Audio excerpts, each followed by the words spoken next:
Hey, glad you're here again for another mini message. Hope you guys are enjoying them this week. First off, let's dig back into verses 6, 7, and 8 in Genesis chapter 22.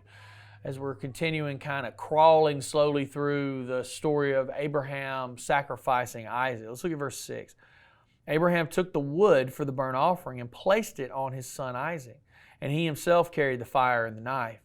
As the two of them went on together, Isaac spoke up and said to his father, Abraham, to his father, Abraham, Father.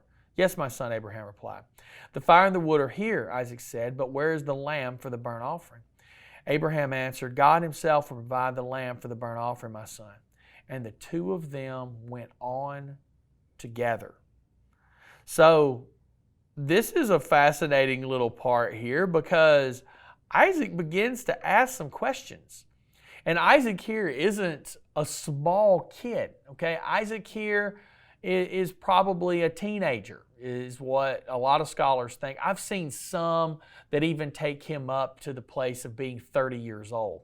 I don't necessarily think he's that old in this instance. I think he's much younger. I think he's what we would think of today as an adolescent. He's big enough to carry the wood, and that makes sense. You know, I remember when I was a kid, and I got up old enough, if there were heavy things to carry, my dad said, hey boy, pick that up, bring it over here. That's kind of a father thing to do, right? So the heavy stuff Isaac carried, and Abraham carried the knife and the fire for the offering. But Isaac had a good question. He said, where is the lamb for the burnt offering? See, Isaac had learned about the worship of God and learned how to sacrifice and learned how to relate to God from his father. And he understood what they were going to do. But in every other instance that he had ever been a part of a sacrifice, there was an animal. Where is this animal coming from? And so Isaac is looking around as they go together, and that phrase is interesting in and of itself. They're going together literally means the two of them went in agreement. See, Isaac went willingly. He was ready to go with his father to experience worship again. But now he's looking around and saying, what are we sacrificing here, Dad? He had questions. And it was a very reasonable question to ask, knowing what he had seen before and understanding. I don't think at this moment Isaac knew what they were really going to do. He didn't know he was going to be bound and he was going to be laid across this altar that they would construct. So he's asking that question. And Abraham answers him, my son, God will provide for himself the lamb for a burnt offering. Abraham knew God would provide the sacrifice. He just didn't know the full story of how yet. Remember, as we talked yesterday, Abraham, I believe, thought that he would sacrifice Isaac, but then Isaac would be given back to him because of the promise. So he says God's going to provide. I think that's playing into his mind as he's telling himself this.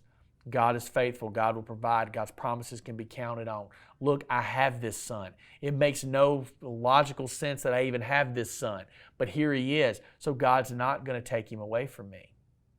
And you know, I think there's also some great symbolism in this that once again takes us across to the New Testament.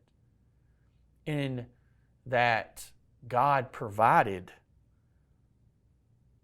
the lamb. God himself provided the lamb for our offering. I mean, Christ is called the Lamb of God. The Bible tells us, he was led as a lamb to the slaughter.